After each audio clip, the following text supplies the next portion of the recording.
जी, ठीक है। अब हमारा इंतज़ार खत्म हुआ। माफ़ी चाहेंगे, हाँ जी, अभी डिस्टर्बेंस हो गया आप था। अपनी जिज्ञासाएं शांत कीजिए, उसके बाद मैं सुनाऊंगी। ठीक है, अभी देखिए मैं मंच की तरफ से माफ़ी चाहता हूँ कि थोड़ा डिस्टर्बेंस हुआ और हमें वेट करना पड़ा। तो मैं सबसे हाथ जोड़कर कोई माफ़ी बात चाहता नहीं, कोई बात हूँ। नहीं। और अब हम इसको बिल्कुल नए सिरे से शुरुआत करते हैं। स्वागत है आप सभी का। और आज हमारे बीच में डॉक्टर सुशीला जोशी विद्योत्मा जी, जो कि आज अपनी सक्सेस स्टोरी हमारे साथ साझा करने वाले हैं। और ये 2 स्टेप में कंप्लीट होगा। पहले मैम अपनी सक्सेस स्टोरी कह रहे होंगे और उसके बाद हम अपनी जिज्ञासाएं शांत करेंगे, है ना? तो मैम आपकी इस गरिमामय उपस्थिति को हम प्रणाम करते हैं अपने मंच की तरफ से, अपनी टीम की तरफ से और सारे श्रोताओं की तरफ से।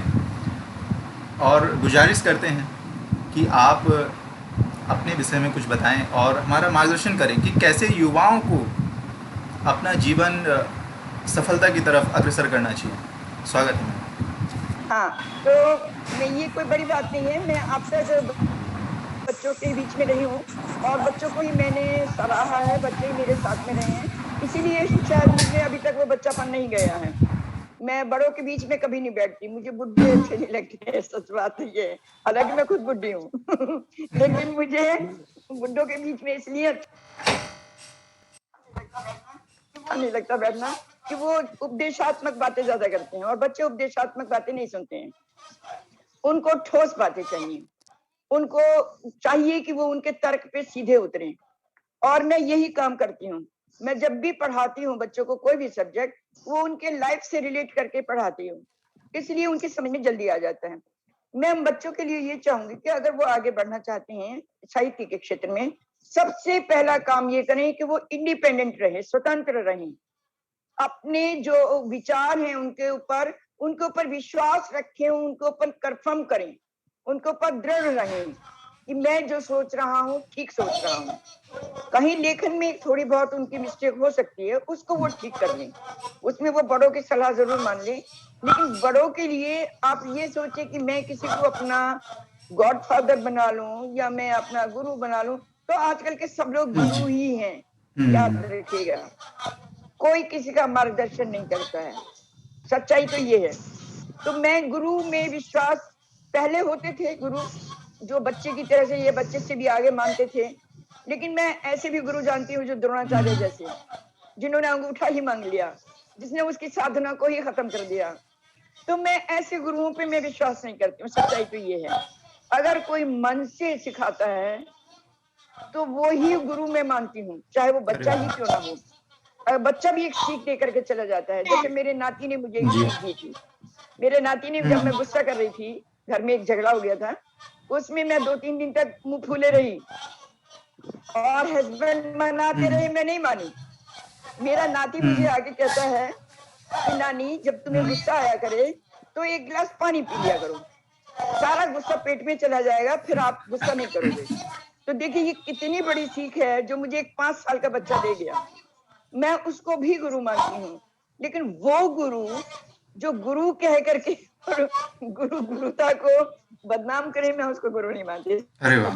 एक और किसी के मन में क्या चल रहा है ये भी जी। नहीं पता, इसलिए बहुत सोच समझ करके किसी की बात को अपनाना चाहिए। अपनी बात पे दृढ़ रहो, लोगों से अपनी उसमें सलाह लेते रहो, जो सलाह दिल को भाए। कहते हैं दिल कभी, मन कभी झूठ नहीं बोलता, मन कभी भी गलत फैसले नहीं लेता। कभी कभी बुद्धि गलत जी। फैसले ले लेती है, लेकिन मन गलत फैसले कभी नहीं लेता। इसलिए जो मन कहता है उसको मानो, एक बात। दूसरी बात यह है, कभी किसी खेमेबाजी में मत जाओ। एक बच्चा किसी भी दलदल में फंसे और अपने ही जो उसके अंदर हुनर है जी। उसको वो भूल जाए। एक तीसरी, जो भी वो लिख रहा है अनुभूत करके लिखे। अनुभव कभी झूठ नहीं बोलता, अनुभव कभी हिलता नहीं, अनुभव कभी फिसलता नहीं।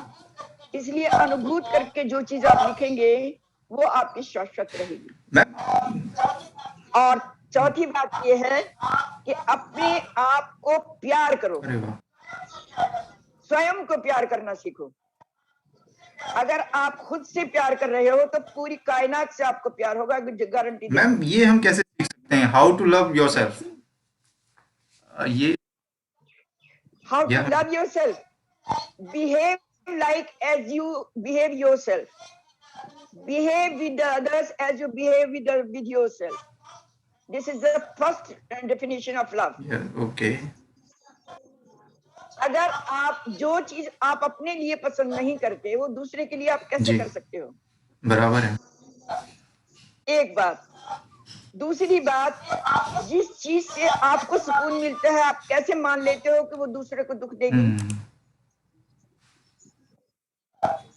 तीसरी बात, हिंसा अहिंसा कुवृत्तियों को आप छोड़ करके अगर आप एक सद्व्यवहार कर रहे हैं तो ये खुद को प्यार करने का एक नया तरीका है। अरे वाह। ये भी याद रखिएगा। और झूठ को तो आप कभी स्थान दीजिए ही मत। आप जब तक बच्चा बच्चा रहता है वो भगवान रहता है, जब बच्चा बड़ों में बदल जाता है वो शैतान बन जाता है। क्यों? क्योंकि उसके अंदर कुवृत्तियां आ जाती हैं। कुवृत्तियों को मत आने दीजिए। किसी के लिए गलत मत सोचिएगा। अगर आप गलत सोचेंगे तो डेफिनेटली उसका रिएक्शन आपके ऊपर जरूर आएगा, आज नहीं कल। बिल्कुल बिल्कुल। यही प्यार करने का एक तरीका है खुद को। एक ईश्वर ने अच्छी सी देह दी है तुम्हें, इसको सजा संवार के रखो। नंगा नहीं, नंगापन मत करो, गंदगी मत करो, लेकिन सजा संवार के रखो उसको। अपने को ग्रो करके रखो।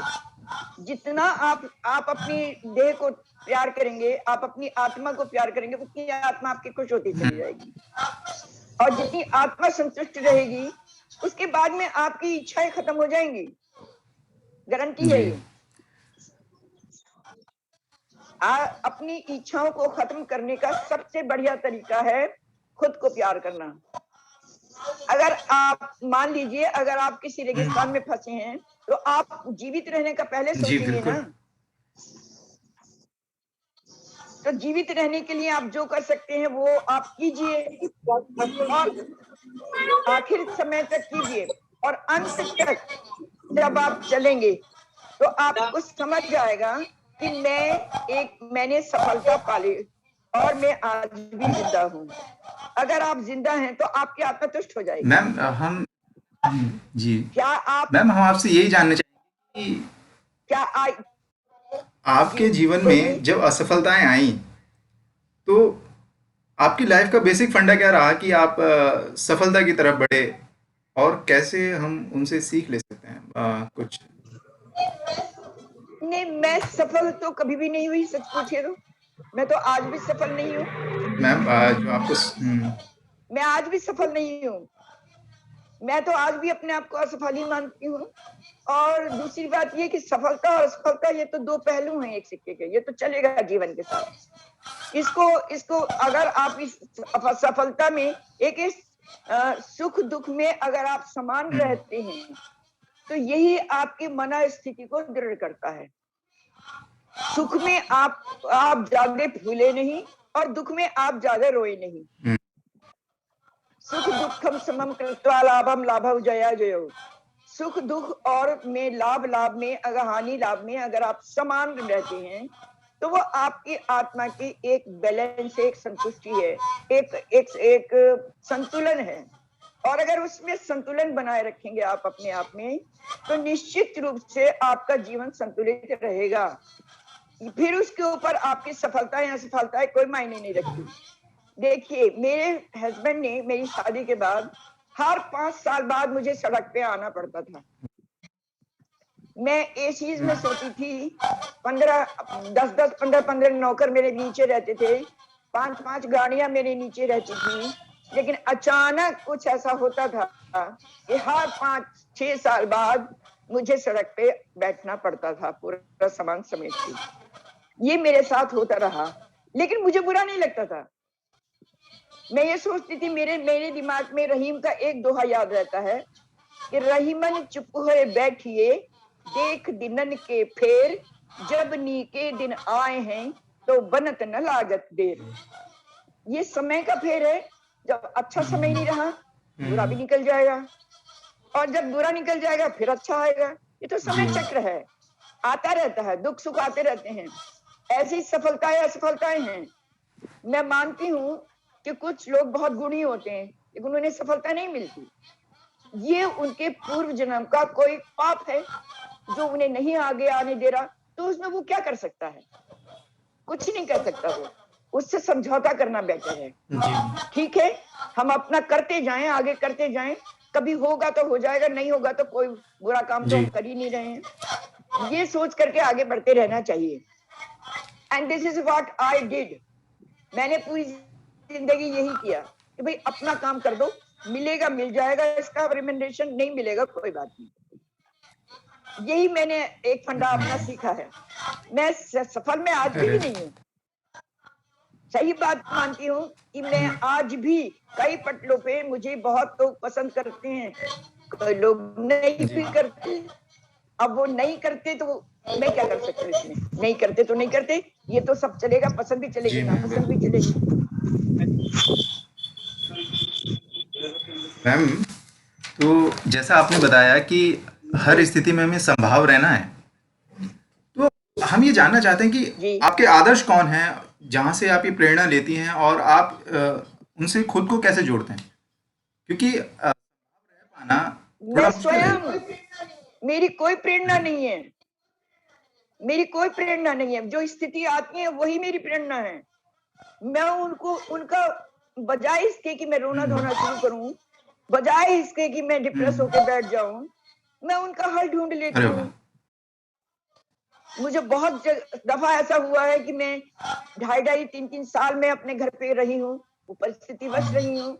हालांकि एक मैरिड लड़की का घर में जाना, माँ बाप के साथ रहना और इतने दिन तक रहना अच्छा नहीं है, वो अच्छा अनुभव नहीं जी। है।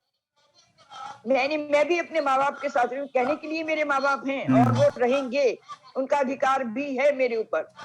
लेकिन जब इंसान बड़ा हो जाता है ना, जब लड़की औरत हो जाती है, जब बच्चा मर्द बन जाता है, उस वक्त उसकी फीलिंग कुछ और होती है।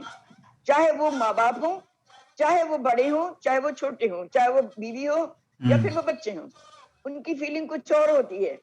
वो उस समय उसको कुछ बुरा भी लगता है। जब बच्चा छोटा होता है, माँ थप्पड़ मार मार के उसको ठीक कर देती है, वो महसूस नहीं करता। लेकिन जब बड़ा बच्चा हो जाता है, उसके एक थप्पड़ लगता है, वो 4 दिन तक रूठा रहता है। बिल्कुल।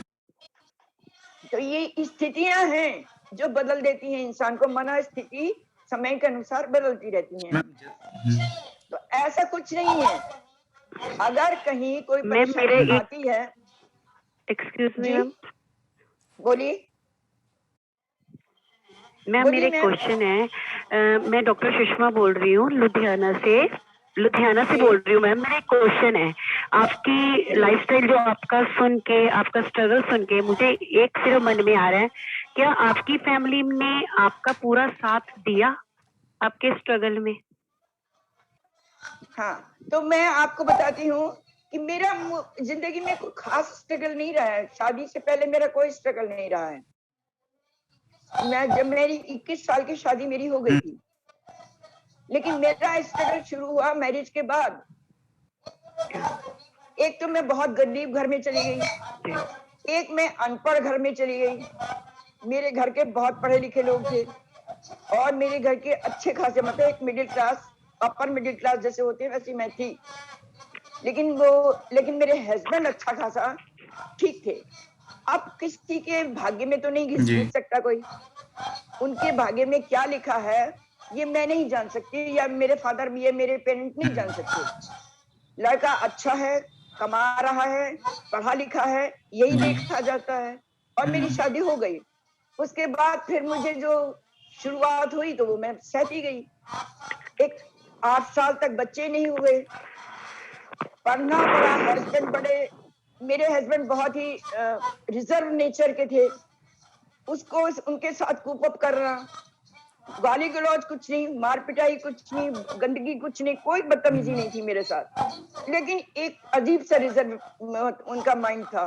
बहुत कम मात्रा में बोलते थे, नपा तुला बोलते थे, 1-2 शब्द ही बोलते थे और सख्त मिजाज के थे, बहुत सख्त मिजाज के थे। मुझे एक आदमी खिलखिलाहट वाला चाहिए था, लेकिन वो नहीं मिला मुझे। तो मैंने क्या किया, 8 साल तक बच्चे नहीं हुए, मैंने पढ़ाई शुरू कर दी। मैंने ग्रेजुएशन किया, पोस्ट ग्रेजुएशन किया। बीएड किया, दूसरा पोस्ट ग्रेजुएशन किया, डिप्लोमास किए, मैंने अपने आप को इसमें बिजी कर दिया। 8 साल बाद आई गॉट माई चिल्ड्रन। 8 साल बाद मेरे बच्चे हुए और एक साल 2 साल में 2 बच्चे हो गए। उसके बाद पालती रही नहीं और जो स्ट्रगल है वो सहती रही, लेकिन इसमें मेरा साथ मेरे हस्बैंड ने बहुत दिया। मेरे हस्बैंड ने मुझे नकारा नहीं। मैंने अगर कहा मुझे आज स्टेज पे डांस करना है, गो एंड डू इट। अगर मैंने कहा कि आज मुझे थिएटर करना है, गो एंड डू इट। उन्होंने मुझे कभी नकारा नहीं है किसी भी चीज के लिए, और मेरी महके में तो कभी मुझे मना ही नहीं किया। मैं 9 साल की थी और मेरे सामने मेरे पापा ने तबला ला के रख दिया था कि बजाओ इसे, तुम्हें आता है, तुम कर सकती हो। और उन्हीं की प्रेरणा से मैंने ये सारा म्यूजिक सीखा। तबले में किया, सितार में किया, वोकल में किया, कथक में किया, और करती रही 6-6 साल के डिप्लोमे में ये लगातार।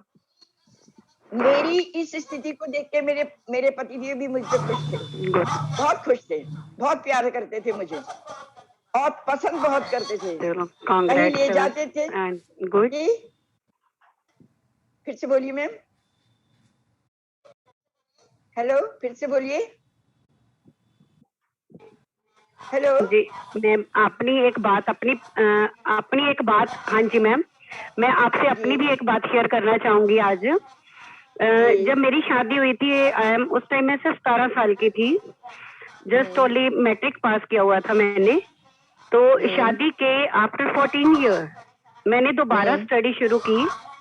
तो आज मैं PhD BEd as a assistant professor college में हूँ। आपको सुन के लग रहा है कि मतलब एक लाइफ मतलब होती है जिसमें हमारी फैमिली, तो मुझे बहुत अच्छा लगा आपसे बात करके, और सच कह रही हूँ तो बहुत अच्छा लगा आपसे बात करके। मुझे एक बात मैंने अपनी भी आज बात शेयर की। एक बात मुझे लगता है कि अगर कभी कोई इस तरह की स्थिति आए, कोई एडवर्स स्थिति आपके साथ में आ जाए, तो उसका सबसे बढ़िया तरीका है कि अपने दिमाग को किसी अच्छे काम में बिजी कर दो, और वही मैंने किया। अच्छे काम में लगाओ और भगवान हमेशा साथ देता है, बहुत अच्छा, हमेशा साथ देगा वो। और मैंने दिमाग में मेरा क्या था कि मुझे और भी मेरे पास बहुत सारी चीजें थी। पेंटिंग मुझे आती थी, सिलाई मुझे आती थी, दोनों तरह की कढ़ाई भी मुझे आती है, मशीन से भी हाथ से भी, और बहुत सी चीजें आती थी मुझे। क्राफ्ट वर्क बहुत अच्छा सा आता था मुझे, डिजाइनिंग मुझे बहुत अच्छी आती थी कपड़ों की, अभी भी कर सकती हूँ मैं बैठ के। तो इन सब में मैं अपना दिमाग मारती रहती थी। अगर हस्बैंड मेरे रिजर्व नेचर के हैं, वो ठीक से बात नहीं कर रहे हैं, कोई बात नहीं, मैं अपना काम करती रहती थी।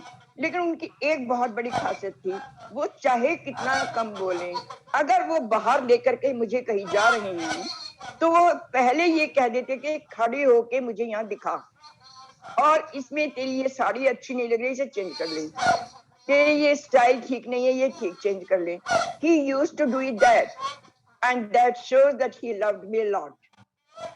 और वो मुझे बहुत आगे बढ़ने के लिए मुझे रहता था कि नहीं, इज अ नाइस पर्सन। देखिए, कभी एक प्रेमी बनना, एक मवाली बनना, ये एक अलग बात है। मवाली कुछ भी कह सकता है, कुछ भी कर सकता है। एक प्रेमी आपके लिए आसमान से तारे तोड़ के लाने की बात कर सकता है, आपके 10 खून भी माफ कर सकता है, क्योंकि आपको वो प्यार करता है। लेकिन अगर आपका पति आपके साथ आपकी 10 गलतियां जो आपको ब्लंडर कहते हैं, अगर उनको वो भूल करके भी, उनको हटा करके भी, उनका कोई रिएक्शन शो ना करके भी अगर वो आपको सपोर्ट कर रहा है, तो मैं समझती हूँ उससे बड़ा आदमी में है नहीं। And my husband was that. मेरे पति इसी ही तरह के थे कि मैं बाहर ना जाके, क्योंकि मैं तो थिएटर भी करती थी, मुझे शौक था थिएटर करने का, मुझे मंचों का शौक था। तो थिएटर में कहीं किसी नाटक के लिए जा रही हूँ, उसकी प्रैक्टिस करने के लिए जा रही हूँ, रात के 3 बजे लौट रही हूँ, और तो मुझे वो कभी क्वेश्चन नहीं करते थे कि तुमने इतनी देर कैसे लगा दी। He never questioned me, और उसने मुझे कभी, उन्होंने उसका रिएक्शन कभी शो नहीं किया। और सो नहीं, उनके फेस पे भी नहीं आया, कभी लगा भी नहीं इनके दिमाग में ये क्वेश्चन वर्क कर रहा होगा। तो he was so broad minded person कि मुझे ऐसा हस्बैंड आज तक दुनिया में किसी का दिखा नहीं जैसे मेरे हस्बैंड मेरे साथ रहे। एक ये उनकी सबसे बड़ी बात थी, इसलिए उनका सख्तपना, उनका रूडनेस, उनका कम बोलना या उनकी गरीबी मुझे कभी नहीं खली, अरे वाह, कभी नहीं खली। बहुत सुंदर मैम, बहुत सुंदर। मतलब कहता ना है कि फुल सपोर्ट, वो फुल सपोर्ट आप, फुल सपोर्ट। फुल सपोर्ट रही। तो मैम ये जानना चाहेंगे कि जिस समय मेरे हस्बैंड मुझे देखने के लिए आए थे, उन्होंने एक बात मुझे कही थी कि मेरी फैमिली पढ़ी लिखी नहीं है और गांव की है, बैकवर्ड है, आप सोच लो आप उसमें कुछ कर सकती हो।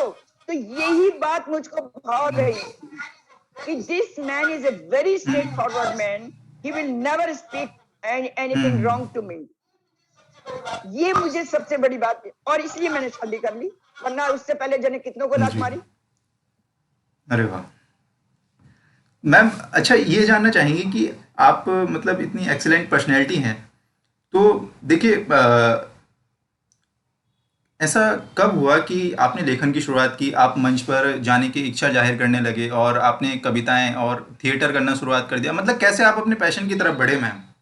ये शुरुआत से सफर कैसा रहा? ये असल में और कोई कारण नहीं था इसका था मेरा, जब मैं स्कूल कॉलेजेस में थी तो मुझे चुना गया सबसे पहले प्रेयर करने के लिए कि ये 5 लड़कियां आके खड़ी हो जाएं, वो पहले प्रेयर वो बोले और स्कूल बाद में बोलेगा। तो उसमें सबसे पहली लड़की मैं ही थी जिसने अकेली ने प्रेयर करानी शुरू की थी। अच्छा।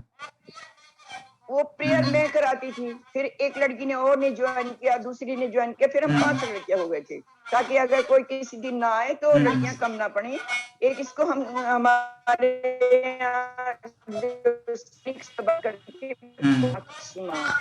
तो वहां पे इसको क्वायर कहते हैं। तो सिंगर हमने 5 का बना लिया। एक तो ये था कि लोग बाग मुझे एडमायर करते थे कि मैं अगर गा रही हूँ तो they used to buck up me like anything. एक ये था कि मैं अगर कहीं मोहल्ले में भी कहीं किसी के घर में खोड़िया, आप जानते हैं एक शब्द है खोड़िया, यूपी में ये चलता है, और खोड़िया वो शब्द है कि जब लड़के की बारात बहू लेने जाती है तो पीछे लोग बाग घर अकेला हो जाता है, तो सारी की सारी औरतें मिलकर के नाच गाना पूरी रात करती हैं, उसको खोड़िया कहते हैं। उसमें मोहल्ले की औरतें भी आ जाती हैं। तो जब कभी भी किसी घर में कोई शादी होती, खोड़िया होता, तो मैं बिना ही इनवाइट किए चली जाती थी और कम से कम 10-20 गीतों पे तो नाच के आती थी। ये मेरी आदत थी शुरू की। तो ये मुझे किसी ने कहा नहीं, मुझे किसी ने कहा नहीं कि तुम नाचो, मुझे किसी ने कहा नहीं कि तुम गाओ। मेरे बाबूजी बहुत अच्छा इसराज बजाते थे। इसराज एक सारंगी जैसा साज होता है, और मेरे फादर डॉक्टर थे मेरे फादर, DIMS उन्होंने किया हुआ था। तो वो इसराज बजाते थे और वो बजाते थे और मैं नाचती थी, वो मुंह बंद आंख बंद करके बजाते थे और मैं नाचती रहती थी, और मेरे मोहल्ले के लोग खड़े हो जाते थे आके, और बाद में मुझे कहते थे और कब नाचेगी तू? मैंने कहा तुम गाओ, मैं फिर नाचूंगी। अरे वाह, तो मेरे अंदर एक बड़ी ओपननेस थी या टॉमनेस थी, आप कह लीजिए। आपके अंदर ओपननेस है, आप ऊर्जा से भरे हुए हैं मैम, और पॉजिटिविटी से भरे हुए हैं। बहुत एक्सीलेंट मैम। एक आप जानते हैं नीतू साहू जी को, जो हमसे एपिसोड 11 में मिले थे कवि सम्मेलन में? मैम उनका एक प्रश्न भी है, और मैं चाहता हूँ नीतू साहू जी अगर सुन रहे तो खुद ही अपना प्रश्न रखें, अच्छा लगेगा हमें। जी क्या नीतू साहू जी सुन पा रहे हैं? नमस्कार मैम। नमस्ते मैम। Ma'am good morning. आज बहुत प्यारी लग रही है बिटिया रानी, आज बिटिया बहुत प्यारी लग रही है। Thank you ma'am. मैम मेरा एक क्वेश्चन था, वो ये था कि जैसे कि आप बोली पिछले बार, तो हमको बहुत अच्छा लगा, इस बार हम लोगों को आपसे मिलने का मौका मिला। तो मेरा क्वेश्चन ये है कि जैसे कि आप हम लोग के आप देख पा रही हैं, हम लोग हंसते हैं, बोलते हैं, सब चीज करते हैं, लेकिन कभी कभी होता है कि हम लोग में गुस्सा बहुत आ जाता है। मेरे में बहुत ज्यादा आता है मैम, बहुत ज्यादा ही, और अचानक से गुस्सा आता है और मतलब अचानक से शांत भी हो जाता है, लेकिन वो जो पीरियड होता है गुस्से का, मेरे सिबलिंग्स भी मेरे साथ हैं और वो मेरी बातें को सुनकर हंस रहे हैं क्योंकि उन्हें भी पता है कि दीदी ये करती है। तो वो जो बीच का पीरियड होता है उसमें मैं खुद भी जानती हूँ कि मैं उन्हें बहुत चोट पहुंचा देती हूँ, लेकिन मैंने बहुत बार खुद से कमिटमेंट भी किया है मैम कि मैं गुस्सा ना करूँ। डायरीज में भी मैंने लिखा है। अभी नहीं, मुझे जब से पता चला है कि मैं गुस्सा करती हूँ तब से मैंने बहुत बार खुद को कंट्रोल करने की बहुत सारी कोशिशें की हैं। कोशिशें ऐसा की है कि मैंने डायरी लिखा है, कुछ नोट्स पढ़ा है तो नोट्स को दीवारों पर चिपका कर रखा, और फिर इस तरह से खुद से कमिटमेंट किया, बार बार किया, लेकिन मैम आज तक मेरा जो ये बैड हैबिट है वो आज तक मैं क्लियर नहीं कर पाई हूँ। तो मुझे क्या ये करना बैड चाहिए? हैबिट नहीं है, ये बैड हैबिट नहीं है। याद रखो, हमारी कुवृत्तियों में एक कुवृत्ति है क्रोध। Yes, ma'am. लेकिन क्रोध जो है ये बहुत ही सात्विक वृत्ति है। कैसे? Yes, ma'am. क्रोध सात्विक वृत्ति है क्योंकि क्रोध कभी भी झूठ पे, हमेशा क्रोध झूठ पर ही आएगा। सच्ची बात पे आपको क्रोध नहीं आएगा। जब कोई आपके सामने झूठ बोलेगा तब आपको क्रोध आएगा। जब आपके सामने कोई अनुचित व्यवहार करेगा तब क्रोध आएगा। जब आपके सामने कोई अनुचित बात करेगा तब क्रोध आएगा। तो क्रोध एक सात्विक वृत्ति है और इस वृत्ति को पनपना चाहिए, वरना तो आप दबके रह जाएंगी। याद रखिएगा। Yes, अगर ma'am. कहीं कोई गलत हो रहा है तो फौरन अपना रिएक्शन शो करो। ये क्रोध नहीं है। क्रोध और होता है, क्रोध वो है जो हिंसा में बदल जाए। हिंसा गलत है क्रोध में, लेकिन क्रोध करना बुरा नहीं है। क्रोध, वही तो हम बोल रहे हैं कि जब हम क्रोध करते हैं तो पता नहीं अनर्गल बातें मेरे मन में आ जाती हैं और मैं वो बोल जाती हूँ जिससे दूसरों को चोट पहुंच जाता है। वो उससे मैं वो मेरी बात सुनो। क्रोध अगर आप अनर्गल बोलते हो तो उनकी अनर्गलता पे ही तो बोलते हो, या वैसे बोल देते हो? बताओ मुझे। आप उनकी अनर्गलता पर या उनके कुव्यवहार पर या उनके बुरे व्यवहार पर ही तो क्रोध करते हो, या नहीं? मान लीजिए मैं सड़क पे जा रही हूँ और कोई मेरे से बकवास कर रहा है तो मैं उसे प्यार करके बात करूंगी क्या? बोलो। तो फिर क्रोध हमेशा सात्विक है। क्रोध सात्विक सत्यता में ही किया जाता है। सत्यता को दिखाने के लिए ही क्रोध होता है कि तुम गलत हो इसलिए मुझे आप जितनी हुए हैं वो सत्यता के कारण ही हुए हैं। जब किसी ने सत्यता के विरुद्ध आवाज उठाई या सत्यता के विरुद्ध आचार किया, व्यवहार किया, तब तक वो शाप के भागी हुए। तो इसलिए क्रोध बुरा नहीं है। क्रोध में हिंसा नहीं होनी चाहिए, ये बात सही है। अनर्गलता तो वो भी रहेगी क्योंकि अनर्गल उन्होंने किया, इसलिए आप अनर्गल बोल रहे हो। तो नीतू मैम के चेहरे की हंसी देखकर हमें बहुत अच्छा लग रहा है और मैम वाकई में। कपिल सर जी कपिल सर, आपकी इजाजत हो हाँ, तो मैं और एक क्वेश्चन करना चाहूंगी मैम से।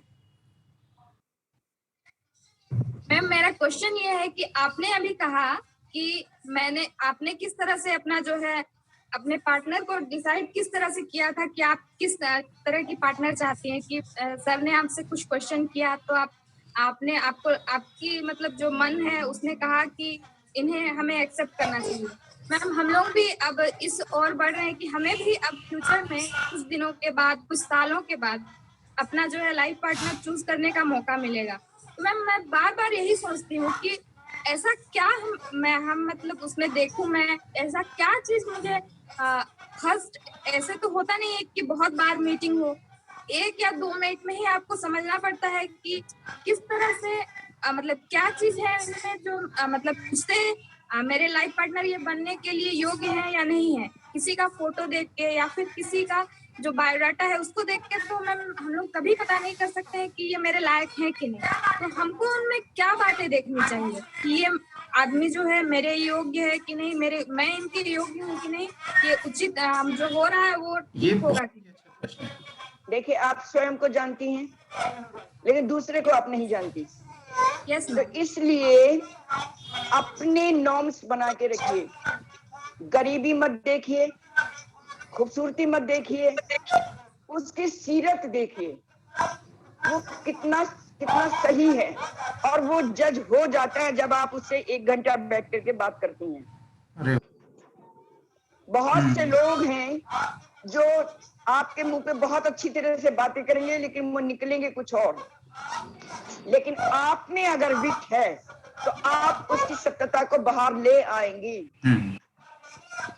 जब मैंने अपने पास जाकर के खड़ी हुई थी अपने हस्बैंड के सामने शुरू में पहले दिन, तो एक शब्द भी मैं नहीं बोली थी।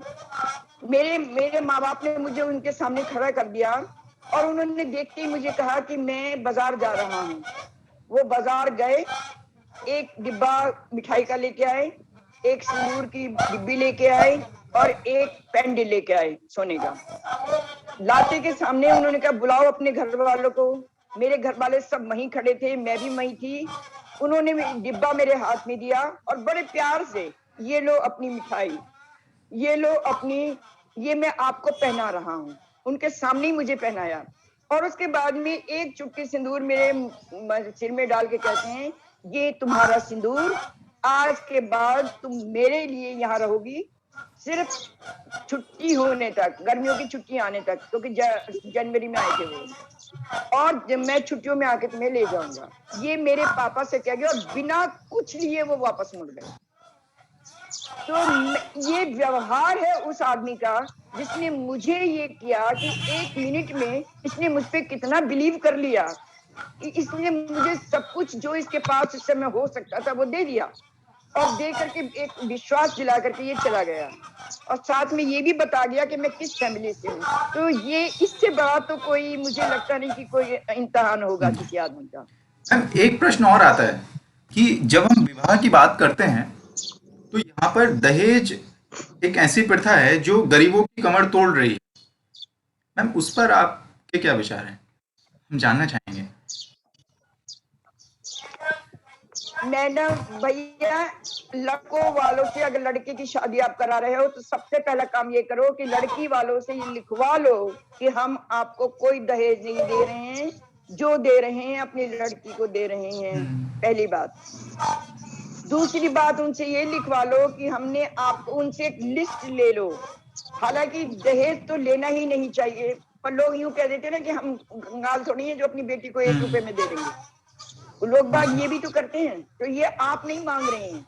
ये सच पूछिए तो दहेज एक ऐसी चीज है जो एक ऐसा ट्रैप है जिसमें लड़के वालों को फंसाया जाता है।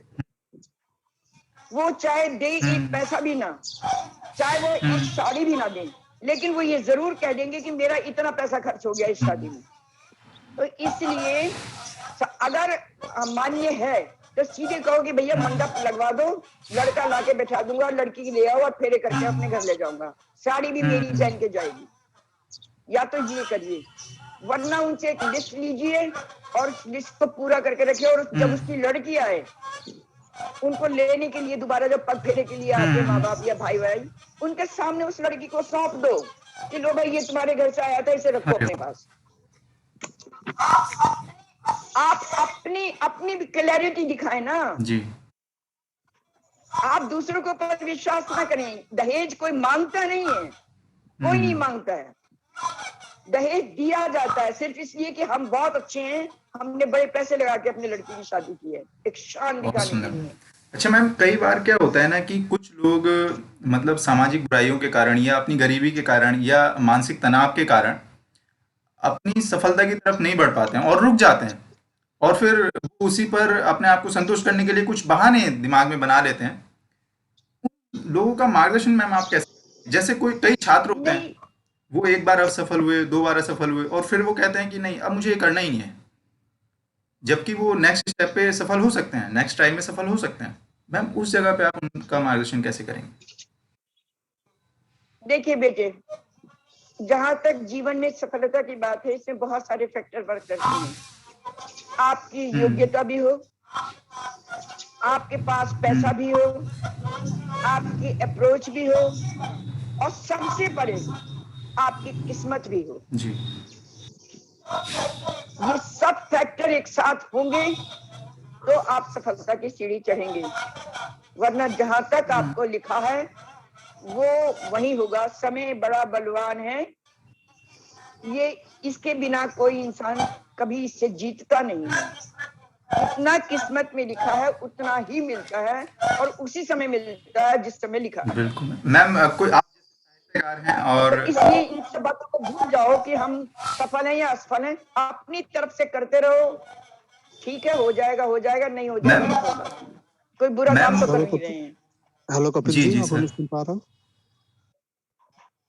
ये बातों का अतिरिक्त मैम की कुछ रचनाएं हम सर सुनना चाहेंगे। सर बस और 10 मिनट, हमारी हाँ टीम अगर सर 10 मिनट का गुंजाइश हो समय तो और मैम का लेना चाहेंगे, हाँ, क्योंकि जरूर अब सर, हम जरूर। कुछ तीखे प्रश्न रखने वाले हैं मैम के सामने, क्योंकि मैम एक साहित्यकार हैं, मैम जरूर, साहित्यकार जरूर। हैं, और ऐसे प्रश्न एक साहित्यकार के सम्मुख हमें रखने चाहिए ताकि हम कुछ सीख सकें और समझ सकें कि एक साहित्यकार किस तरह से सोचता है, किस तरह से विचारों को बुनता है। तो मैम प्रश्न है कि बहुत बड़ी डिबेट है कि हम इंडिया को इंडिया कहें या भारत कहें। भारत कहिए। मैम या क्यों नहीं? जी जरूर। भारत कहिए, क्योंकि हमारी ना इंडिया है ना हिंदुस्तान है, हमारा भारत भारत है। हमारा भारत का नाम भरत से पड़ा है।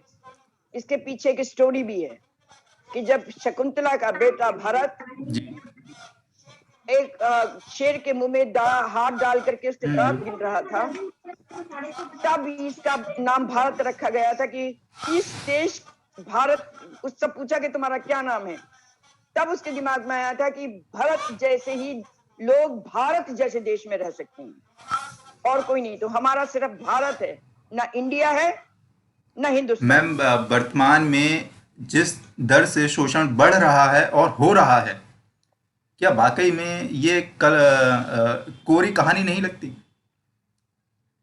कहानी तो वास्तविक है, सबने सुनी है, नहीं, लेकिन वर्तमान परिस्थितियों को देखते हुए ये शोषण की जो दर है, और सिर्फ शोषण ही कह सकते हैं इसे।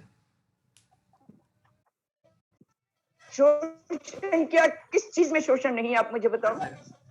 क्या घर में शोषण हर नहीं जगह है?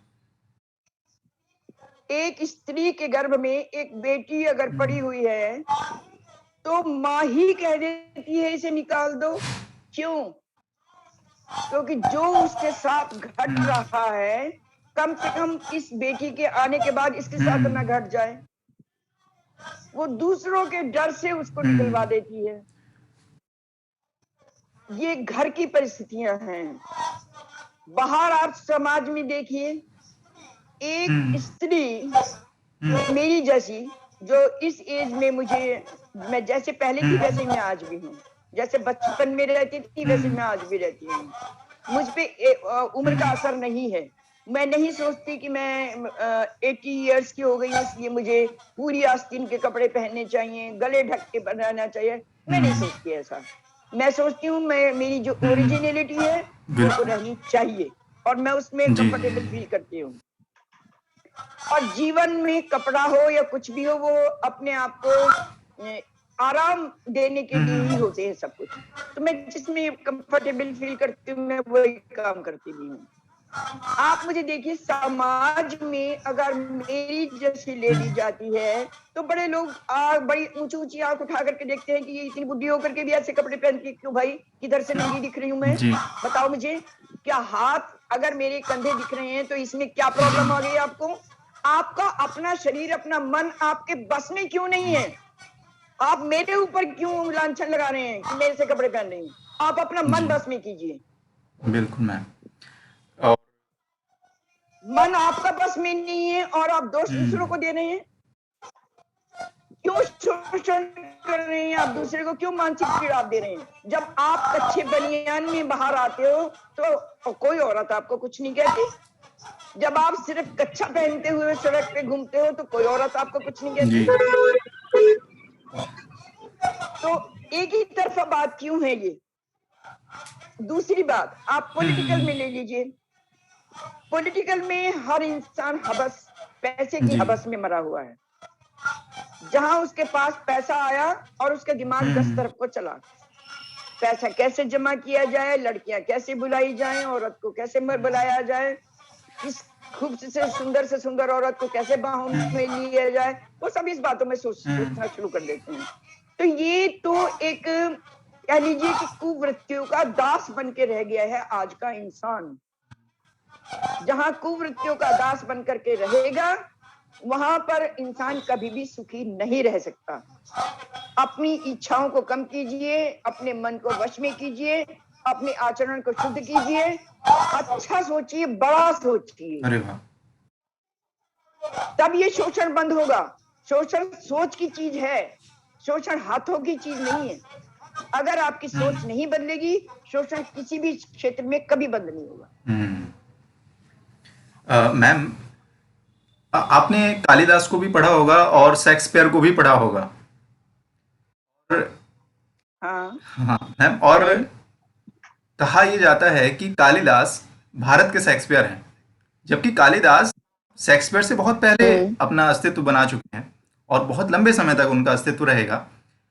तो क्यों नहीं है कि देखिए शेक्सपियर को, ऐसा, हाँ आगे बोलिए मैम, आप। ऐसा क्यों नहीं है कि शेक्सपियर को यूरोप का आप कालिदास अपना प्रश्न मैम, पूरा हमारा कीजिए। प्रश्न यही है कि शेक्सपियर को यूरोप का कालिदास क्यों नहीं कहा जाता?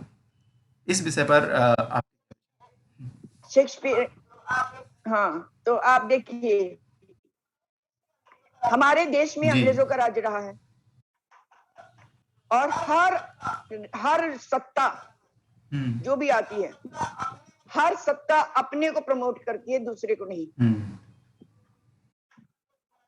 इस बात जी। का ध्यान रखिएगा। आज की सत्ता जो आई है वो अपने को प्रमोट कर रही है, किसी दूसरे को नहीं कर रही है। ऐसे ही जिस वक्त अंग्रेजों की सत्ता थी, तो वहां सबसे बड़ा शेक्सपियर ही माना जाता था, क्योंकि शेक्सपियरियन जो लैंग्वेज थी वो बहुत ही टिपिकल थी और उसकी मनमानी लैंग्वेज थी वो। जैसे उसने डी को डाई, यू को डाई कर दिया, डी को दी कर दिया, डबल ई कर दिया, डी दाऊ दे डाई करके किस तरह से कर दिया, वो अपनी लैंग्वेज अपने आप करता था। तो शेक्सपियर में ये खासियत रही। दूसरा, शेक्सपियरियन लैंग्वेज में जो उनका विचारधारा रही वो भी थोड़ी सी हाई रही औरों के मुकाबले। हालांकि राइटर कोई किसी से कम नहीं होता, कोई किसी चीज में बड़ा होता है, कोई किसी चीज में बड़ा होता है, जी। ऐसा कुछ नहीं है। तो कालिदास चूंकि हमारा एक ऐसा राइटर रहा है जो अनपढ़ था, मूर्ख था, और मूर्ख होने के बाद भी उसने कुमार संभव जैसी एक ग्रंथ लिखा जिससे करुण रस पैदा किया। करुण रस अगर किसी का दिया हुआ है तो कालिदास का ही दिया हुआ है, वरना इससे पहले तो करुण रस था ही नहीं साहित्य में। उसमें उन्होंने मेघदूत एक ऐसी कल्पना दे दी कि जो कोई कर ही नहीं सकता। मानवीकरण जो हमारे यहाँ हुआ छायावाद में आकर के आधुनिक काल में, वो हमारे यहाँ तो कालिदास ने बहुत पहले कर दिया था। हवा को दूध बना दिया था, दूध से बातें कर रहा था। तो हमारे यहाँ कालिदास तो शेक्सपियर से बहुत ऊपर था, लेकिन सत्ता चूंकि उनकी थी तो उनको तो अपने को प्रमोट करना था। मैम, वर्तमान में भारत सरकार क्यों नहीं इन जो कोर्ट बन गए हैं, इनको क्यों नहीं संज्ञान में लेती और परिवर्तन की तरफ बढ़ती, या फिर साहित्यकार क्यों अपनी कलम नहीं चला रहे इन पर? देखिए, हर इंसान जान की अमान चाहता है, और आज की सत्ता जो है वो सच पूछिए तो ना तो पढ़ी लिखी है और ना अच्छी थिंकर है, ना उसके पास अच्छे विचारधारा है, ना उसके पास शिक्षा है। हमारा मैं गिना सकती हूँ आपको, मुझे इनकी क्वालिफिकेशन आप बता दीजिए। स्मृति ईरानी की बता दीजिए, अडवाणी की बता दीजिए, आरएसएस के किसी नेता की बता दीजिए। सुब्रमण्यम स्वामी है, एक है वो, वही है थोड़ा सा सुब्रमण्यम स्वामी जो थोड़ा बहुत ठीक था, यार जेटली थे थोड़े। वरना मुझे और नेताओं को बताइए कि इनकी क्या क्या क्वालिफिकेशन है। हमारे जो हाईएस्ट पोस्ट पर बैठे उनकी क्या क्वालिफिकेशन है। तो जिसने कभी स्कूल देखा ही नहीं, जिसने कभी कुछ लिखा ही नहीं, जिसने कभी किसी को कुछ सुना ही नहीं, वो अपनी अपनी जब भाषाएं परिभाषाएं घड़ेगा तो क्या होगा? वो उसके दिमाग में शिक्षा जैसी चीज तो आएगी ही नहीं। बिल्कुल मैम। शिक्षा में तो सिलेबस होता है, सेट सिलेबस होता है, वो पढ़ना पड़ता है। और यूं तो जिंदगी में अनपढ़ भी हमसे ज्यादा इंटेलिजेंट है।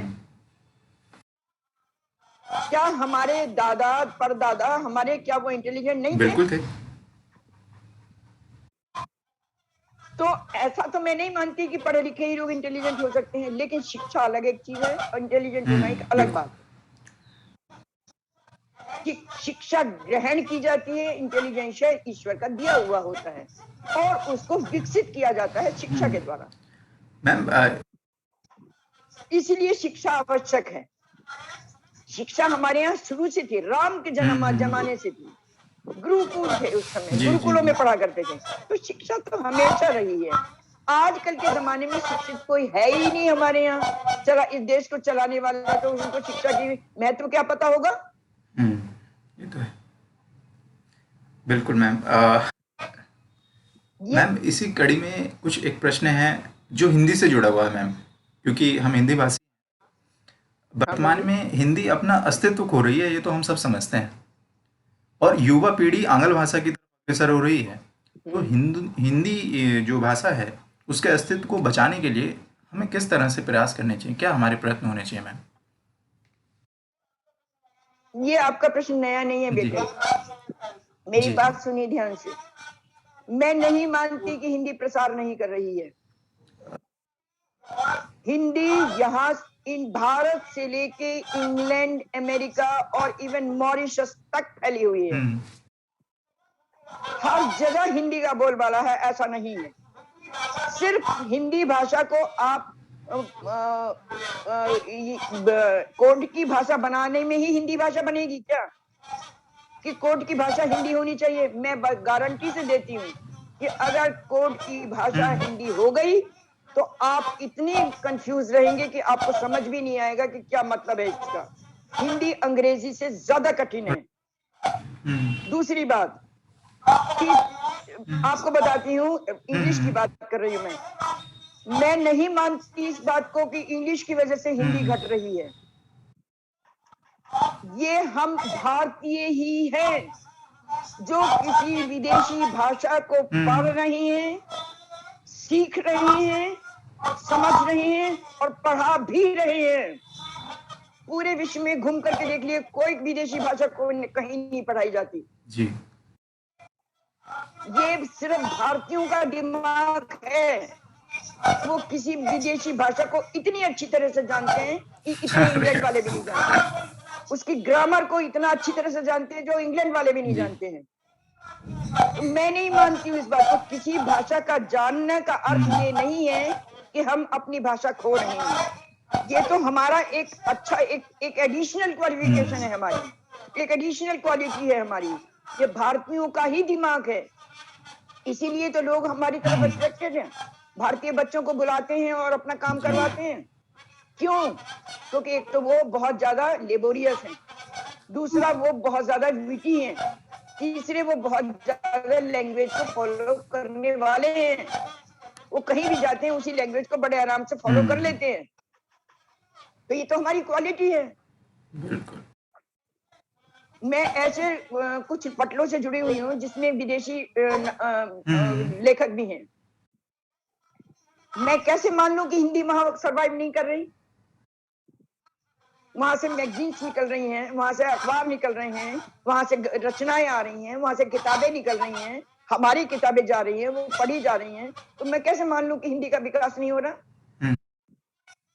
ये लोगों ने एक बात बना दी कि हिंदी को कोर्ट की भाषा बनाई जाए, न्याय की भाषा बनाई जाए, तभी हिंदी हिंदी बनेगी। क्यों भाई? अगर हिंदी को कोर्ट की भाषा बना दी जाए तो आपको वादी प्रतिवादी तो समझ आ जाएगा, लेकिन आगे की जो उसके टेक्निकल वर्ड है उसको आपका अर्थ आपको डिक्शनरी में भी नहीं मिलेंगे। तो एक कॉमन भाषा को अगर इम्पोर्ट की भाषा बनी है तो उसमें बुराई क्या है? ये भी है मैम।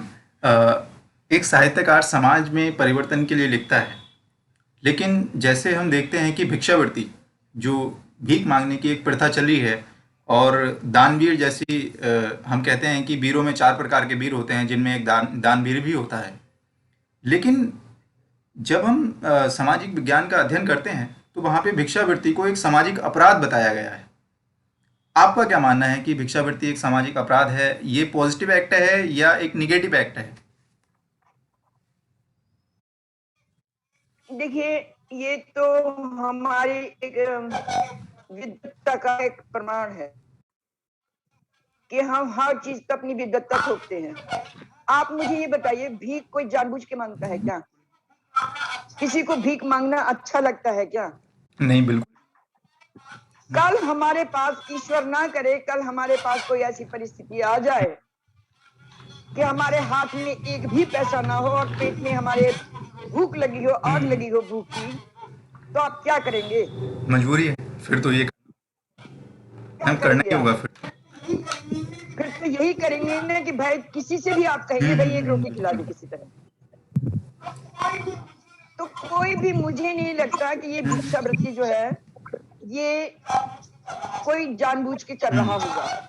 वो कारण कुछ भी हो सकता है, उसकी गरीबी भी हो सकती है, उसके साथ कोई हादसा भी हो सकता है, कोई उसको विवशता भी हो सकती है।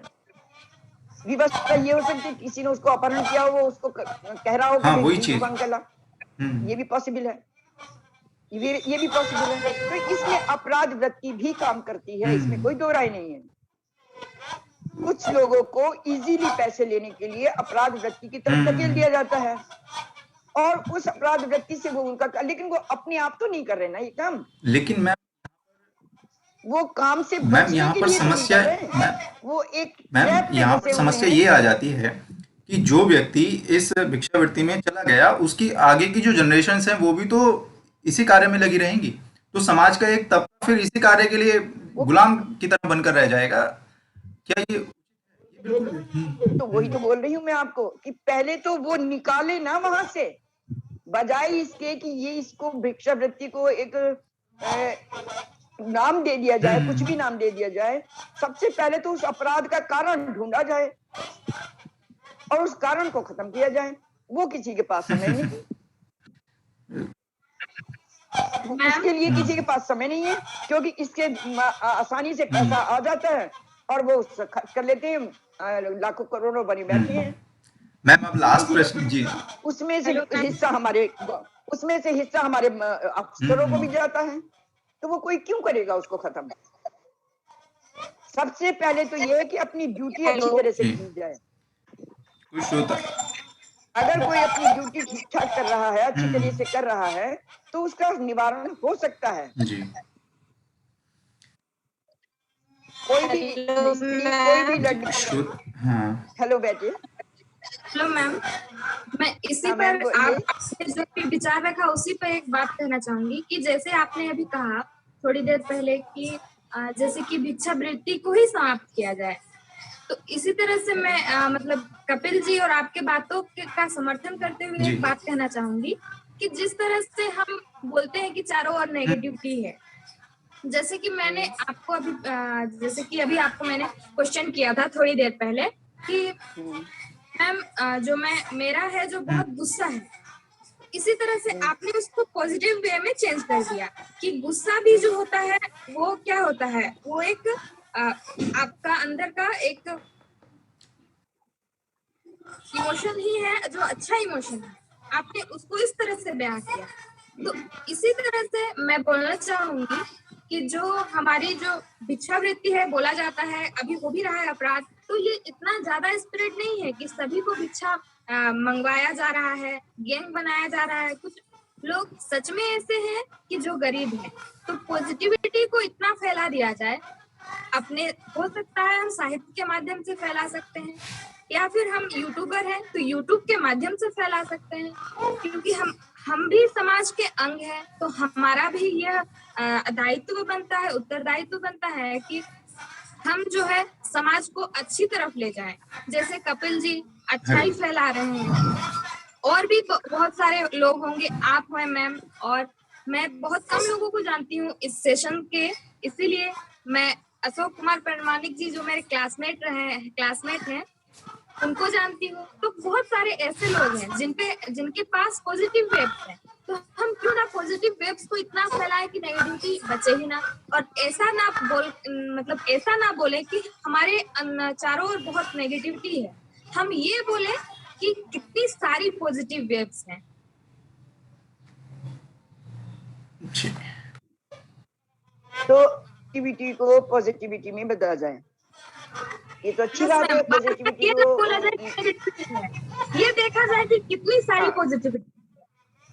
लेकिन बेटे इसके कारण ढूंढने के लिए बहुत सारी चीजें चाहिए। Yes ma'am. सबसे पहली बात तो यही कि आप जिस अपराध की तरफ से ये गैंग चलाया जा रहा है, जिसमें ये भिक्षावृत्ति पनपाई जा रही है, उसके अंदर घुसना, सेफ्टी के साथ घुसना, उसके गैंग को खत्म करना या वहां से बच्चों को निकाल करके लाना, ये आसान काम नहीं है। इसमें एक टीम वर्क करेगी और उस टीम को घड़ना ऐसे दबंग लोग चाहिए जो सब तरह से दबंग हो, सब जिनके कांटेक्ट बड़े सशक्त हों, वरना आपके ऊपर हमले हो सकते हैं, आपकी जान पे बन सकती है, क्योंकि उनका रोजगार छीनेगा। यस नो मैम, जिनका रोजगार आप छीनेंगी वो तो आगे बढ़ेंगे ना। मैम मैम उसको मतलब जैसे कि आपने कहा कि उस गैंग को समाप्त करने की बात नहीं कर रही हूँ मैम, मैं ये बात कर रही हूँ कि जिस तरह से नेगेटिविटी फैलाया जा रहा है सोशल मीडिया में, टीवी सीरियल्स में, जैसे कि हम बहुत सारे सीरियल्स देखते हैं, क्राइम सीरियल्स, या फिर बहुत सारे आजकल बनाए जा रहे हैं जिसपे बताया जाता है कि ये रियल लाइफ जो है सीरियल्स है। जैसे बहुत सारे हम जैसे सावधान इंडिया या फिर सीआईडी, ये सारे सीरियल्स जो हैं लोग देखते हैं और सोचते हैं कि नहीं ये सारे चीज होते हैं, कितनी नेगेटिविटी है, और लोगों के दिमाग में बहुत सारी नेगेटिविटी चीजें आ जाती है। उन मतलब माइंड सेटअप को मैं बोल रही हूँ मैं तो समाज को चेंज करने से पहले जो उनकी सोच है उनको बोल रही हूँ। ठीक है मैम, जैसे कि वो नेगेटिविटी फैला रहे हैं तो उसी तरह से हम पॉजिटिविटी फैलाएं, पॉजिटिव बोले कि नहीं समाज में कुछ ऐसे भी तबके हैं जिनको इन सब चीजों की जरूरत है, पॉजिटिविटी चीज की जरूरत है। मैडम पॉजिटिविटी क्या है? पॉजिटिविटी ये है कि किसी गलत बात को ना सोचा जाए, यही ना? यस मैम, बिल्कुल सही मैम। लेकिन ये पॉसिबल है? अगर गलत चीज नहीं होगी तो सही का कहीं अस्तित्व नहीं है। बिल्कुल ma'am. Yes ma'am. Positivity negativity के बिना पॉजिटिविटी का कोई अस्तित्व नहीं है, याद रखिएगा। Yes ma'am. दोनों पक्ष एक साथ चलते हैं, दोनों पक्ष एक साथ चलते हैं। सावधान इंडिया की आपने बात की है, सावधान इंडिया पॉजिटिविटी ही लेकर के चल रहा है। वो कहता है सावधान रहिए, सुरक्षित रहिए। ऐसी ऐसी घटनाएं आपकी होती हैं और हो रही हैं। आप मुझे ये बताइए कि जब आप किसी चीज पॉजिटिविटी आप लाने की जो आप बात कर रही हैं, जो बच्चे ने कभी देखा ही नहीं मोबाइल क्या चीज होती है, उसमें यूट्यूब क्या करेगी? जब बच्चे के हाथ में मोबाइल होगा ही नहीं, वो यूट्यूब कैसे देखेगा? जब बच्चे के सामने टीवी होगा ही नहीं तो वो क्या टीवी देखेगा? बात यहाँ आकर के ढूंढती है कि हमारे पास साधन की कमी है। पहले तो बात ये कि उन बच्चों को फ्री किया जाए, उनसे बात की जाए। कुछ लोग कर रहे हैं ये काम, मैंने देखा है कि अगर कोई इस तरह के भिखमंगे वगैरह हो तो उनको पकड़ लेते हैं, उनके मुंडन करा देते हैं, उनके कपड़े बदलते हैं, उनको अच्छे कपड़े पहनाते हैं और फिर उन्हें कहीं ले जाकर के कहते हैं कि भाई ये काम करो तुम। तो ये तो एक सॉलिडिटी मुझे समझ आ रही है कि यहाँ एक सॉलिड बात है कि उसको पकड़ लिया कि तुम आवारा घूम रहे हो, हम तुम्हारा हुलिया बदल देते हैं और एक काम दे रहे हैं, ये काम करो बैठ के। देखिए तब तो बात बनती है। और केवल ये कहने से कि हम विचारों में पॉजिटिविटी ला सकते हैं तो ये मुझे नहीं लगता है कि अगर ऐसे पॉजिटिविटी लाने वाले होते तो उनके पेरेंट्स भी कम नहीं है। उनके पेरेंट्स भी ला सकते थे, उनके घर वाले भी ला सकते थे, उनके दोस्त भी ला सकते थे, या जिस समाज में वो रहते हैं वो भी ला सकते थे, लेकिन नहीं लाए। उल्टे उनको धकेल दिया गया उस दलदल में। तो मैं ये मान करके चलती हूँ कि जो भी काम किया जाए, एक काम पकड़ा जाए, उसके ऊपर ठोस काम किया जाए और 2-4 एग्जाम्पल्स उनके सामने रखे जाए कि हमने ये किया, ये किया, ये किया, ये किया और ऐसे किया। उसके लिए बहुत सारी चीजें हैं। एक साहस चाहिए, एक टीम चाहिए, कुछ कॉन्ट्रैक्ट चाहिए और पैसा भी चाहिए।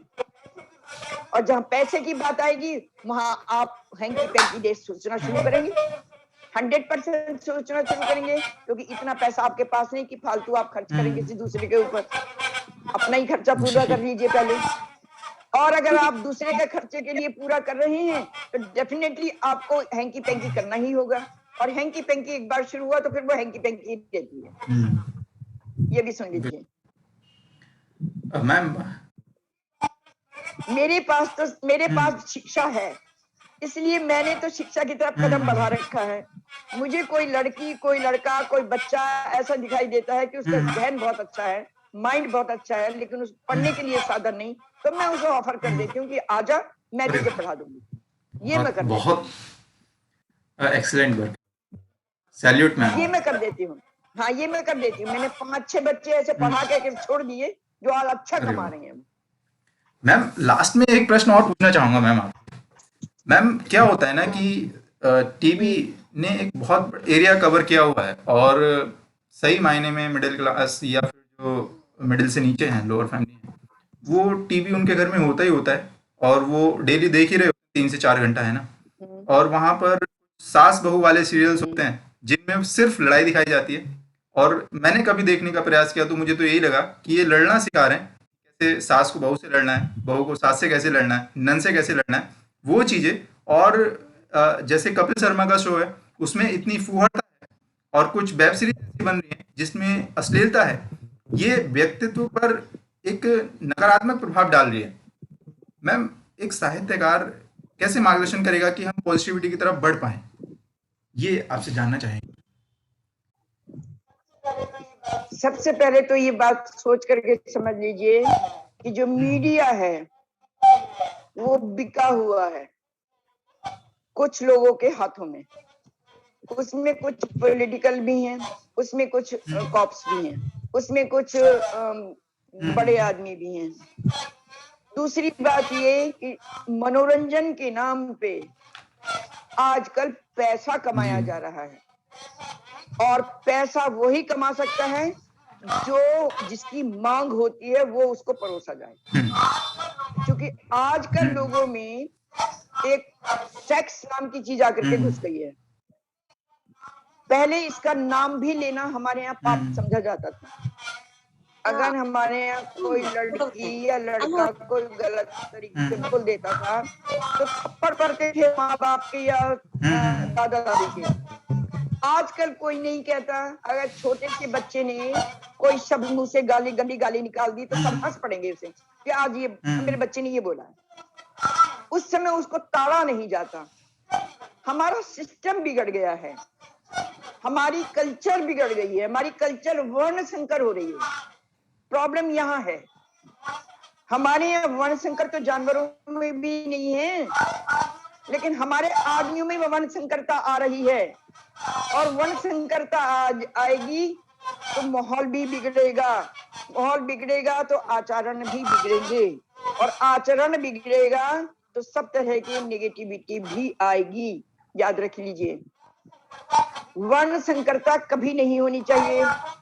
हमारे यहाँ तो गोत्र में भी शादी नहीं करते। अगर हमारा मेरा गोत्र है गोत्र में मैंने लड़का ढूंढा वो भी वशिष्ठ है, तो हमारे यहाँ शादी नहीं होगी। हमारे यहाँ तो उसमें भी शादी नहीं करते हैं। इतना हमारे यहाँ ध्यान रखा जाता है। उसका कारण है कि जो जीन्स हैं वो दूसरे के जीन्स से मिलकर ही नया जीन्स बनेगा।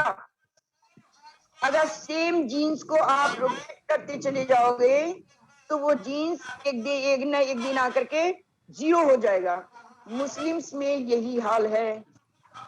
वो चूंकि अपने यहाँ शादियां कर लेते हैं, अपनी बहनों में, अपनी भाइयों में, अपनी मामाओं में, चाचाओं में, फूफाओं में शादियां कर लेते हैं, कोई जीन्स उनके होते चलते हैं और अल्टीमेटली क्या होता है, कभी वो कोई उनमें विकलांग भी पैदा होता है, कोई उनमें इंटेलिजेंट भी नहीं दिखाई देता अब देखने को मुझे।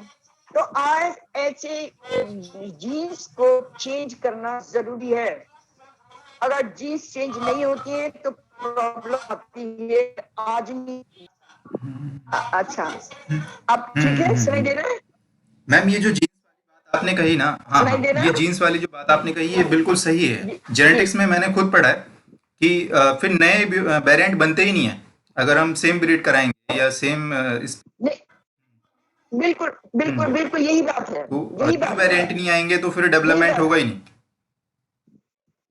कभी नहीं वो होगा कभी भी ये नहीं चीज। होगा, कभी भी नहीं होगा। इसलिए याद रखिएगा जीन्स का चेंज होना बहुत जरूरी है, कम से कम बिल्कुल ह्यूमन बींग्स में, ह्यूमन बिल्कुल। बींग्स में होना जरूरी है। जानवरों में जीन्स का चेंज होने की जरूरत नहीं है क्योंकि उनके नर मादा ही होते हैं, उनके भाई बहन नहीं होते, उनके नर मादा ही होते हैं, वो आपस में भी औलाद पैदा कर सकते हैं। लेकिन हमारे यहाँ ह्यूमन बींग्स में जो मानव है उसमें वर्ण संकरता अगर आती है तो परेशानी आती है, हर तरह की परेशानी, थिंकिंग बदल जाती है, आचरण बदल जाता है, शक्लें बदल जाती हैं, रोग आ जाते हैं, उसमें प्रॉब्लम आती है। तो इसलिए ये याद रखिएगा कि मीडिया के नाम पे आजकल जो भी कुछ कमाया जा रहा है सिर्फ पैसा है, उनको पैसा खींचना है, उनको किसी भी समाज से कुछ लेना देना नहीं है। कारण उसका एक है कि बाहर के देशों में जो भी चीजें बनती हैं वो बड़ी ओपन है, क्योंकि मैं ज्यादातर मैं बेटी के पास जब जाती हूँ तो वहाँ हिंदी एटमोसफेयर, चूंकि मेरी बेटी के घर में नहीं है, ज्यादातर इंग्लिश की चीजें देखती हूँ, तो मैं वो इंग्लिश की कल्चर भी मैं देखती हूँ। उसमें भी अगर आप देखेंगे तो उसमें सब कुछ बड़ा ओपनली है। आप याद रखिए, आप जिस चीज को छुपाएंगे वो चीज आपको देखने की जिज्ञासा अवश्य बढ़ेगी, और जिस चीज को जिज्ञासा बढ़ेगी उसको पाने के लिए आप 10 अपराध कर बैठेंगे। ये भी मैम तो अंत में बस यही जानना चाहेंगे कि आपके जीवन का संदेश क्या है जो युवाओं को प्रेरित करेगा? बस यही है कि अच्छा सोचो, अच्छा खाओ, अच्छा एटमॉस्फेयर रखो, अपने घर में हेल्दी एटमॉस्फेयर रखो, सबको प्यार करो, खुद से प्यार करो, और अपने अंदर जितनी काबिलियत हो सकती है जहां से भी मिले डालो। उसका परिणाम मत सोचो कि परिणाम क्या होगा, परिणाम तो बाद में मिलेगा, लेकिन अपने अंदर पहले एक कहावत है, फर्स्ट डिजर्व देन डिजायर। आपको 4 लाइन लिखनी आ गई, आप कभी बन गए, लेकिन 4 लाइन लिखने से तो कभी नहीं बनते। कविता कवि बनने के लिए तो बहुत सारी चीजें चाहिए, इसलिए पहले अपनी क्वालिटीज बढ़ाइए। अपनी क्वालिटी जितने अंदर आपकी क्वालिटीज आपके अंदर होंगी उतना आपका आचरण उन क्वालिटीज के अनुसार अपने आप होता चला जाएगा, आपको किसी चीज की जरूरत नहीं पड़ेगी। जी मैम। और मैम जैसे बीच में किसी श्रोता ने कहा कि मैम हम आपका कोई गीत सुनना चाहते हैं, तो हाँ वो मैं सुनाती थी, जी, जरूर स्वागत है। जरूर।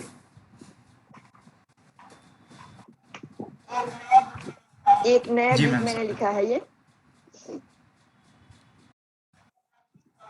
जी नवगीत है। ये नवगीत में सबसे बड़े ये है कि इसमें स्पष्ट नहीं होता है अर्थ, ये खुद स्पष्ट करना पड़ता है, और बिंब इसमें अधिक होते हैं, इसलिए इसकी ये नवगीत की विशेषता है। तो ये नवगीत लिखा मैंने। चढ़ रही हूँ सीढ़ियाँ विश्वास की, बढ़ रही नव पीढ़ियाँ आकाश की। चढ़ रही हूँ सीढ़ियाँ विश्वास की, बढ़ रही नव पीढ़ियाँ आकाश की।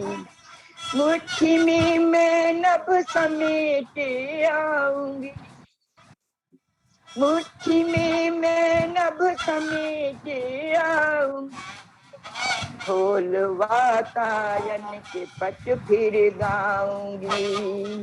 जड़ रही नव बेड़िया आवास की, गढ़ रही नव बेड़िया का आवास की, पढ़ रही नव पीढ़िया काश की।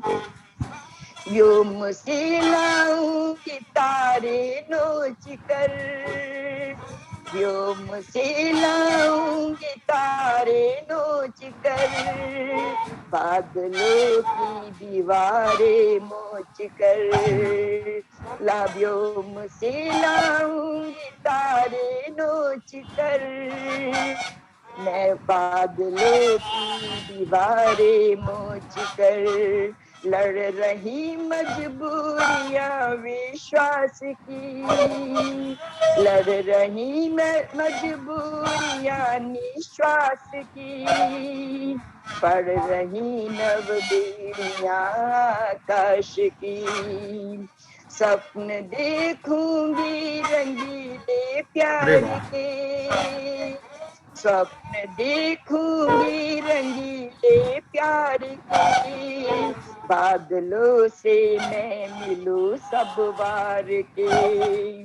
प्यार सपने देखूं मैं रंगीले प्यार के, बादलों से मैं मिलूं सब वार के। जोड़ती कड़िया हूँ मैं आवास की, जोड़ती हूँ कड़िया नव आवास की, पढ़ रही नव पीढ़ियां आकाश की। चढ़ रही हूँ सीढ़ियां विश्वास की, पढ़ रही नव पीढ़ियां आकाश बहुत सुंदर मैम, की। बहुत सुंदर। मैम एक प्रश्न और पूछना बनता है ना, और आपकी स्माइल इतनी प्यारी है और आपकी पर्सनैलिटी इतनी गजब है ना। तो प्रश्न मैम यही पूछना बनता है कि आपकी ऊर्जा का, आपकी एनर्जी का राज क्या है मैम? क्योंकि सही मायने में एनर्जी और इतनी पॉजिटिव एनर्जी, एक एक ही डायरेक्शन, मतलब कि इतनी सकारात्मक ऊर्जा और उसको इस तरह से बनाए रखना, इसका राज क्या है मैम? हम भी जानना चाहते हैं। ये थोड़ी मैं आपको बता रही हूँ ना कि I love my self like anything, सबसे बड़ी बात तो ये है। और उस प्यार में मैं अंधी हूँ। मुझे 80 साल की उम्र में भी बूढ़ा रहना पसंद नहीं। मैं नहीं रह सकती, मैं नहीं कहला सकती बूढ़ी, मैं कमर झुका के नहीं चल सकती, मैं कोई खाने की चीज लिक्विड नहीं खा सकती, मुझे वही सब कुछ खाने के लिए चाहिए। तो मुझे सब कुछ वैसा बना रहना भी चाहिए, एक बात। दूसरी, मेरी दृढ़ इच्छा शक्ति बड़ी दृढ़ है। मुझे अभी कुछ दिन पहले मेरी डिस्क लोकेट हो गई थी, पीछे की कमर की मेरी डिस्क हट गई थी, डिसलोकेट हो गई थी। तो मुझे करीब 10 साल हो गए उनको। तो मैं 3 साल तक मैं तिरछी चली, मुझसे चला नहीं जाता था, मेरे पैर में बेहद झंझनाहट होती थी, पैर उठते नहीं थे और मुझे परेशानी होती थी चलने में। एक चारपाई से दूसरी चारपाई तक जाने में भी मुझे दीवारें पकड़ के चलना पड़ता था। अब ये मुझे बहुत परेशान कर रहा था कि ये तो मैं अगर किसी के ऊपर निर्भर हो गई तो मैं तो भूखे जी मर जाऊंगी। This is what I do. मैंने उसी स्थिति में मैंने 1.5 मील घूमना शुरू किया। इसी स्थिति में मैं, हालांकि मैं जब घर से निकलती थी तो मैं 4 कदम चलने के बाद किसी के चबूतरे पे बैठ जाती थी, किसी की कुर्सी पे बैठ जाती थी, या जो सड़क के डिवाइडर होते थे वहां बैठ जाती थी। थोड़ा सा चली डिवाइडर पे बैठ गई, थोड़ी सी चली किसी की पैड़ी पे बैठ गई जाके। तो मैं करती रही। और अपने आप, चूंकि मैं अकेली हूँ, बच्चे आजकल किसी का कुछ करते कराते हैं नहीं, इसलिए मैं ज्यादा करती भी नहीं हूँ किसी से कुछ। तो मैं खुद ही लड़ती रही अपनी बीमारी से। उस समय तो मेरे हस्बैंड भी थे और वो मुझे कहते थे कि जब नहीं चला जाता तो क्यों घूमती है। मैंने कहा जी अगर घर पे बैठ गई मैं तो मैं विकलांग हो जाऊंगी, और वो मुझे मंजूर नहीं। ये संघर्ष मैंने 1.5 साल किया अपनी जिंदगी के साथ। ये संघर्ष मैंने अपने शरीर के साथ 1.5 साल किया। और उस 1.5 साल में बात ये हुई कि मैं आज बिल्कुल स्वस्थ, बिल्कुल सीधे तरीके से अन्य तन करके वाह। चलती हूँ। वाह, हम तो शुभकामनाएं देते हैं और ऐसी ईश्वर से प्रार्थना करते हैं कि आप हमेशा ऐसे एनर्जेटिक बने रहें और तंदुरुस्त और मुस्कुराते रहें। मैम, ये आपकी स्माइल बहुत प्यारी है। सही बात। Thank you. और आपका समय देने के लिए मैं मंच की तरफ से आपका बहुत बहुत धन्यवाद देता हूँ, प्रणाम करता हूँ आपके इस ब्रांड व्यक्तित्व को बहुत बहुत। Thank you so much ma'am, हमारी तरफ सभी की तरफ से थैंक यू। हम सबको इतना बहुत बहुत मोटिवेट। आभार आपका, आपने मुझे ये मौका दिया है, इसके जी, लिए बहुत बहुत आभार। और आपके जी साथ हमेशा बहुत रहूंगी। बहुत धन्यवाद मैम, और हम आपके उज्जवल भविष्य की कामना करते हैं। आपका दिन शुभ हो, आप सभी का दिन शुभ हो। अब हम इस मीटिंग को यहाँ पर अंत करते हैं। धन्यवाद आप सभी। सर एक जी जी जानकारी जी चाहिए थी, सर। जी सर, जी sir. Related feedback form sir डालेंगे आप या सर फीडबैक फॉर्म हम इसको ग्रुप में डाल देंगे। आप व्हाट्सएप ग्रुप में या टेलीग्राम ग्रुप में अगर जुड़े होंगे तो वहाँ पर आपको मिल जाएगा। हाँ ठीक है, टेलीग्राम में वहाँ तो पर मैं मिल जुड़ा हूँ जाएगा। सर, आप अभी निश्चिंत एक रहिए, आपको भदोही वहाँ पर वाले मिल जाएगा। सर जी सर, और राजस्थान में जी गवर्नमेंट जी कॉलेज में जी हूँ जी सर, एसोसिएट ओके, प्रोफेसर। नमस्कार। सभी का दिन शुभ हो। बहुत बहुत थैंक यू धन्यवाद। Sir, all the best, thank you.